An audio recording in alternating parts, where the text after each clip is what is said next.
Bakit yung iba, Dok, kung anong bawal, yung gusto naman ng mga may sakit na ganyan? Ganun talaga kasi sabi nga nila, life is short, so enjoy it.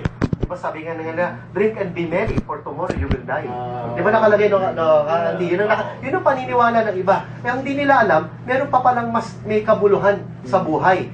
Kaya nga kapag tinuturo natin sa kanila na uminom ng tama, yung maraming tubig ang iniinom, tapos mabuhay na medyo relax, matulog, mag-exercise, at mag-vitamins. No? Yung iba, hindi na sinusunod ng mga yan kasi nakukuha naman namin sa pagkain yan, Dok. Ang hindi nila alam, hindi kumpleto at hindi sapat ang diet ng normal na Filipino. Okay. Ayan, ha? Okay, kumarsalo tayo at mayaman ng konti. Papalikan natin si Dr. Otto Basco, mga kapuso. Marami na saling lahi at tumaas natin. Ay, lumas. Parang ako na Ikaw yung promotor daw. Ikaw yung master. Kaklase mo pala ito eh. May kakambal. Nandito ako ng Webes eh. Ito, kasi ito yung sinundo ko noon. Ito yung sinundo sa akin ng Webes. Sabi niya, uy, andyan na misis mo. Sabi niya, magmadali ka. Nandito ka ng Webes. Yan pala classmate mo eh. Ito, si diabetes. Dinex ko agad sa Maniego eh. Para meron ako kagad. Diagnosis of diabetes. Ito yun.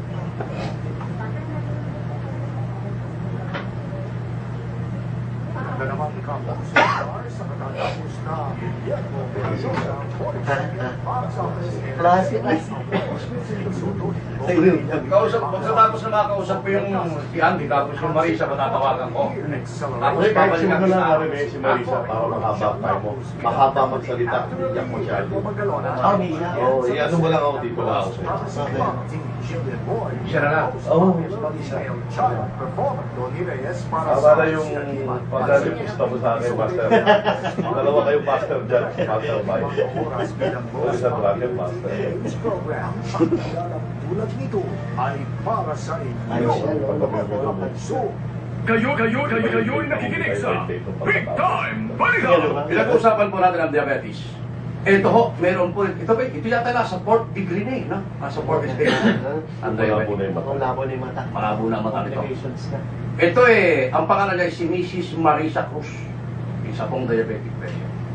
But lately, ay nakakita siya ng ginawa sa kanyang diabetes. Ang dahilan ay simula nung marinig niya yung live oil na pinagkatiwala ng Panginoon Diyos kay Ginoong ang dilugto. Live oil, ito po yung nakuhang oil mula sa daon ng malunggay at sa buto ng malunggay. Kausapin lang natin. Mahirap yung ako magsasalita ng patungkol sa kanya. Ang kausapin natin mismo yung diabetic patient. Mrs. Marisa Cruz. Baga nakapon po, ma'am. Gandang hapon po. Si Karen na Santa Cruz po ito. Nasa DCWB. Live tayo ngayon, ma'am. Afternoon po, Karen eh. Kailan pa ho kayo nagkaroon ng diabetes? Kailan pa nyo naramdaman itong problema nito? Mga 12 years na po. 12 years. Opo.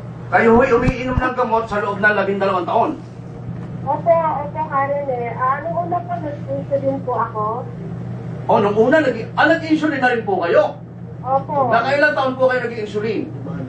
Kasi po, ang taas po ng sugar po nun eh. Tapos, marami na po akong naramdaman na tumaas po yung blood pressure ko. Nagkaroon po ako ng palpitation. Tapos po, ito nga po, meron na po ako ng diabetic It's a normal day. So, 130 to 110. Tapos, namamanhit na po yung mga taas kamay ko. Okay. Yan na nga yun. Namamanhit. Alright. Ang ibig nyo sabihin ano po, ganito po yun, ma'am. Hanggang anong stage po ng diabetes kayo umabot? Actually po, parang hindi. Kasi po, naging aware na po kasi ako nung nagkaroon na po ako ng diabetic retinopathy. Actually po, hindi na po ako nakakapagtrabaho kasi nga po, malabo na po yung mata ko. Mata ninyo? Halos banaan na lang po yung nakikita ko. Umabot pa ho ng anong pinakamataas yung blood sugar ninyo? Yung count nyo? Nung pong na-hospital ako, nung nagkaroon po ako ng acute pneumonia at saka ng UTI, nagsabay po yun. Okay. Nasa 400 po. Ha? Oh, Maria Jose. 400? Umabot pa na? 400? Umabot ng ganon? Opo, Karen. Okay, okay. Sa ngayon, habang magkausap tayo, ma'am, kayo po ba yan, oh? Ano bang nasa isip nyo nung umabot na kayo ng 400, 12 taon na kayo may diabetes? Ano ba nasa isip nyo noon? Kayo ba'y umaasa pa na mahahaba pa ang buhay ninyo o ano?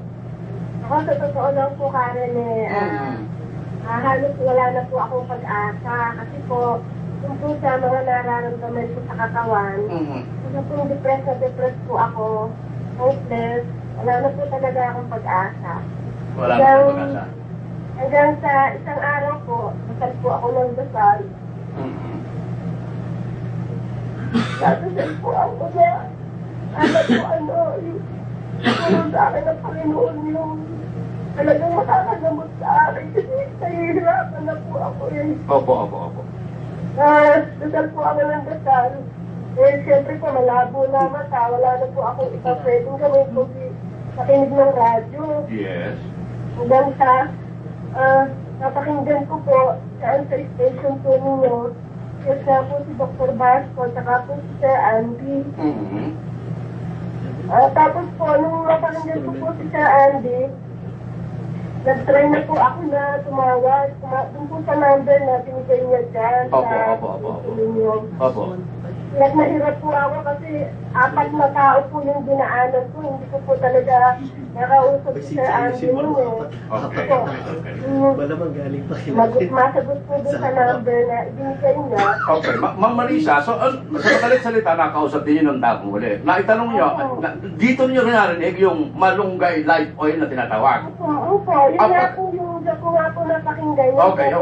Pagkatapos noon, uminom na ako kayo, itinry nyo. Kasi po, gusto ko po, bago ako uminom, makausap ko po si Sir Andy. Yes. Opo. Kaya nga po, yung iba po makausap sa akin, sabi ko, hindi kayo kailangan po si Sir Andy. Kasi hindi naman talaga yung naringan ko. So, hanggang sa nakausap ko po talaga si Sir Andy, talaga po pinipilitan ko siya kausapin. Okay.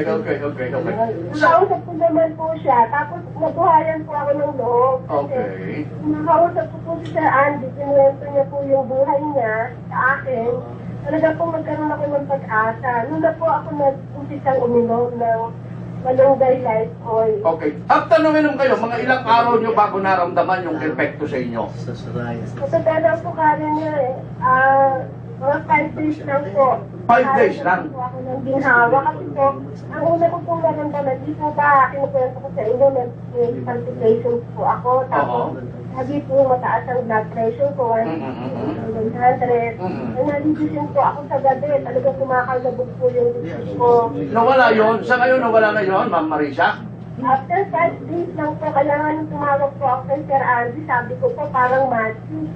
Kasi nawala po, yun po ang unang mawala. After 5 days lang? Nawala yung palpitation? Opo. Okay. Tapos po, sunod-sunod na po. Tapos po yung, sabi ko, nawala na rin po ako ng pang-amoy. Oh, Opo, tapos po bumalik ho yung pang-amoy nyo ngayon, na nawala na, bumalik na naman. hindi naman po totally bumalik agad. Pero kumbaga, meron na po akong naaamoy. Unti-unti nakukorek yung mga nakukorek yung mga na-disgrasya mo ng mga parte ng katawan. Opo. Tapos po itong pamamanhid ko, yun nga po, sinasabi ng anak ko, ibang pong talampakan ko, maputlang-maputla, laging malamig. Yun po, may kulay na po yung talampakan ko, hindi na po siya nalalamig. Mainit na po yung pakiramdam ko, saka hindi na po ako, kasi po sa pag-ihi, naramdaman ko po yung pagbabago. Kasi po noon, unti-unti na po ako umihi. Normal na po yung... Normal na rin, pati pag-ihi nyo sa ngayon. Kumusta yung pagtulog nyo ngayon? Yung pagtulog po, dati po kasi, siyempre pag nagising po ako ng gabi, kumakabog yung isip ko, hindi na po ako makatulog eh. Wala po nung malala yung palpitation ko, medyo bumabalik na po sa dati kasi hindi na po ako masyadong natatakot. Okay. Habang oras. So, Ma'am Marisa, base sa iyong eksperyensya, siguro halos wala pang isang buwan, na umiinom ka niyan, no? Sa iyong eksperyensya mismo, ay nabuhayan ka ngayon ng pag-asa, na ikaw ay gagaling. Talaga pong mabuhay ako ng pag-asa. Kasi po, napakarami po kung pagbabago na naramdaman ako sa katawan ko. Isa lang ang ibig sabihin niyan, Ma'am Marisa. Yung pagdadasal mo sa Panginoon Diyos ay kanyang dininig. Opo, saka unang-una... Dininig niya yung iyong pagdadasal sa Panginoon at ang binigay sa iyo, dininig ng Panginoon Diyos yung dasal mo, yung panalangin mo. Ngayon, ang ibinigay sa iyong tao ay yung pinagkatiwalaan naman ng Panginoon Diyos para makuha yung langis sa tao ang malubay. Opo, pare. Fantastic. Yun yun. Classmate. Ayun yun, Ma'am Marisa. Alam mo, mabait ang Panginoon Diyos eh. God is good. Basta magtiwala ka lang sa Kanya. Akalain mo masumpungan mo. Hindi natin akalain Sa buong mundo, uulitin ko sa iyo, Ma'am Marisa, sa buong mundo, wala pa akong nakakakuha ng langis sa malunggay kung hindi itong Pilipinong kababayan natin. Kasi Mr. Angelo to. Nga nagkataong napakinggan mo. Kaya dininig ng Panginoon Diyos ang iyong dasal, Ma'am Marisa. At naniniwala ako, nababalik ka, gagaling ka, karamdaman mo na yan. Huwag ka lang mawawala ng pariwala sa Panginoon Diyos. Ma'am, ha?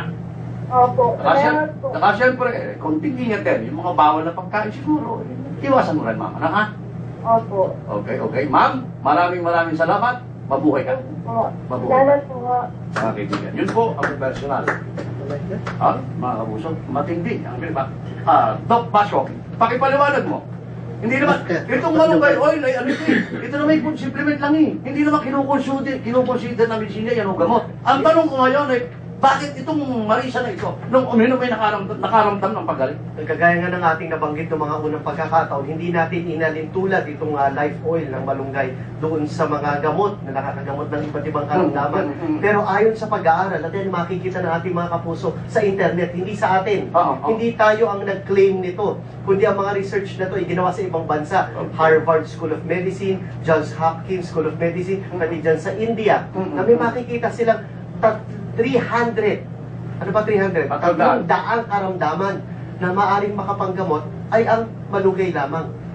At dahil dito, nagkaroon sila ng research kung aling uri ng malunggay ang pinaka-the best sa buong mundo. Nakita nga nila na ang Moringa oleifera, kung saan matatagpuan yan sa Pilipinas, yun ang pinaka-superlative na uri ng malunggay. Kaya napakaswerte natin. Maswerte talaga ang Pilipinas eh. Maswerte Kaya sabi tayo. nga nung iba, ang pagkaalam nila, ang Jerusalem daw yung Pilipinas eh. Di ba? Ano sabi nila, parang narito, kita mo? May babanggitin lang ako para kay Ma'am Marisa sige nga. dahil dun sa nangyari sa kanya, I hope and I pray na ipagsabi niya rin ito sa iba, dun sa mga hindi nakarinig. That's correct. Para naman ma-share At makatulong. Makatulong Ang na dami siya. na may problema That's ng diabetes. Maniwala po kayo Dahil sa ako akin. naniniwala din ako na itong si Ka-Andy, itong grupo nila naging instrumento. That's Yung correct. pinagkatiwalaan. Kaya huwag nating ipagkait. Huwag natin ipagkait sa iba. Kaya naman itong ginagawa ng grupo ni Ka-Andy at itong ating advocacy ngayong hapon, Agbay at Karen, na sinisiwalat natin na meron palang mabuting nangyayari sa third world country kagaya ng Pilipinas. That is correct. Kasi sinasabi naman sa Biblia di ba? Ihayag mo ang magandang balita. That's right. Ang magandang balita po ito eh. That's right. Kaya sinashare natin. Kapagkat kung hindi natin ito share, yung magandang balita, ay wala makikinabang. Ano makikinabang? Tama ka. Ay, sa dami na may problema dyan. Oo. Anong function ng chlorophyll na sinasabing kinuha doon sa malunggay? Okay. Anong kabutihan? Ang chlorophyll, kagaya ng napag-aaralan nung tayo elementarya, dyan sa biology at physics na yan, kumukuha to mula sa sikat ng araw, ginagawa niyang pagkain. From solar energy, ginagawa niyang potential energy or food. At ang mga halaman lamang ang may kakayanan yan, Bay at Karen. No? Kaya naman kapag nakuha mo yung chlorophyll in its pure form, Yung purong-puro. yung purong-puro, yung energy na pupunta na sa iyo. Okay. Kaya nga ang tawag sa ibang bansa nitong mga food supplement na merong chlorophyll ay enerceutical. Dahil meron tayong pharmaceutical, yung ginagawa ng kumpanya, nutraceutical na kukuha sa pagkain. Pero ito naman, enerceutical. Dahil bukod sa mga nutrients na nakukuha mo sa halaman, yung mga multivitamins, amino acid, mineral, meron ka pang chlorophyll. Dahil yung chlorophyll nga, will give you that added energy. Oh. Kaya nga kapag Karine at Bay, malalaman mo kung yung chlorophyll mo totoo, itatapat mo siya dun sa money detector, yung UV light. UV light. Para saan ba natin ginagamit yung money detector? Para malaman kung Peke. peke o totoo yung pera mo. Correct. Kaya malalaman mo rin kung peke o totoo yung chlorophyll mo sa pamamagitan ng UV light. Bakit? Kaya kapag nilagay mo ang iyong chlorophyll, yung nabibili, no, ang pinakamataas ng uri ng chlorophyll ay nasa range ng red to orange. Ang kulay niya ay berde, Okay. pero pag nilagay mo siya sa ultraviolet light, nagiging red hanggang orange. Yan ang pinakamataas na klase. Ito yung nasaksiyan ko. Nakita mo yun. Ako mismo Ang nakakasya. pinakamababang klase naman ay nasa blue hanggang violet. Yan po ay kulay ng rainbow. yes, So yung yes, pinakamabangis, pinakamatapang, pinakapuro, powerful, yan ay red to orange. At malalaman mo na yung chlorophyll ay puro, potent at makapangyarihan. Ika nga, nung powerful, kapag nilagay mo sa UV light. Pag sumubok po kayo ng live oil, butasin nyo lang muna siya ng pamamagitan aspile.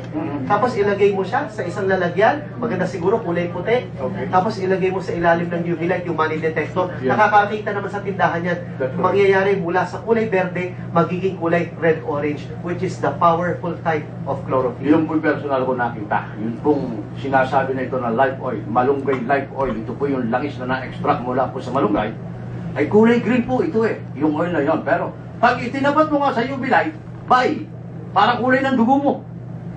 Parang kulay ng dugo. Red to orange. Parang nag-red orange ang kulay niya. Ang maganda pa dyan, Karine, dahil binanggit mo nga yung dugo, life oil, dahil ito ang bumubuhay sa halaman. Kung walang chlorophyll, walang silbi ang halaman. Totoo nga. Because they cannot function. Yun ang function nila Mula sa atmosphere, kukunin niya yung water, air, and even the sunlight, gagawin ng food para sa animals, kagaya natin, no? Mga hayop, kagaya natin. Kaya kapag walang chlorophyll, walang sense ang mga halaman. Yan ang life oil nila. Kaya binanggit mo yung dugo, dahil ang dugo ng tao at ang chlorophyll, pareho ng komposisyon halos. Kaya parang kulay pula. O kaya parang nagiging kulay pula. Ang kaibahan lamang ay yung central atom.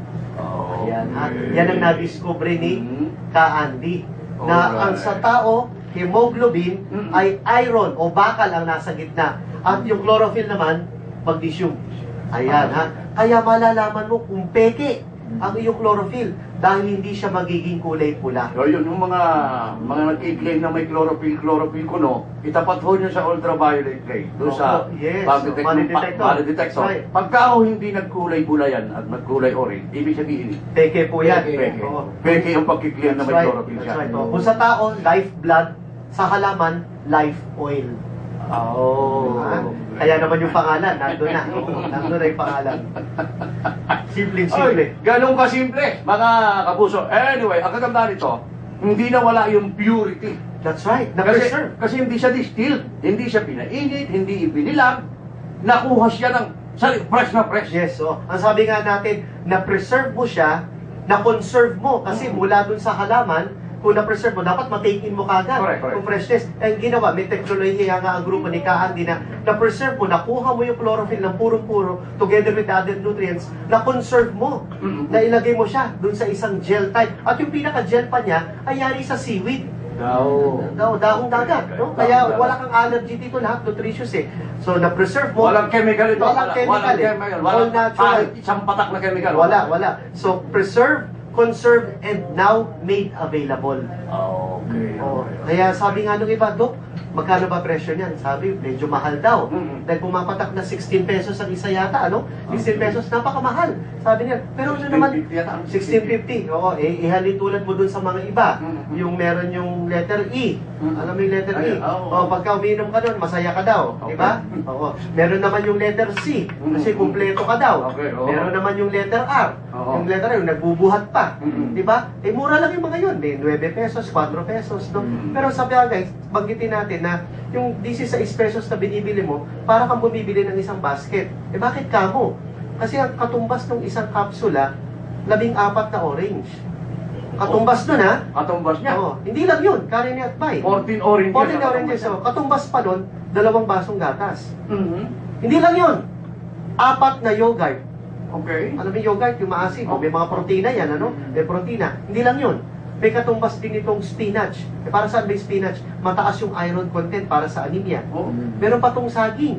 No? Potassium. Potassium. Kaya kung meron pang calcium dahil ngayong gatas na binanggit natin kanina. So yung binibili mo na 1650 para ka nang bumili ng oranges, Oranges. 14 ha? 14. Oh, bumili ka ng gatas, 2 baso, bumili ka ng 4 na yogurt, bumili ka ng 8 saging, 7 na spinach. Oo. Okay. At marami pang iba, dahil iba pang nutrients. Oo. Magkano pag binili mo isa-isa yun? May daang piso kung Oh, kaya nga, Abutin na 1,000 yun. Tapos 1650 lang, ito iinom ka na lang. Kasabay ng pagkain mo, nung mga kinakain mo araw-araw.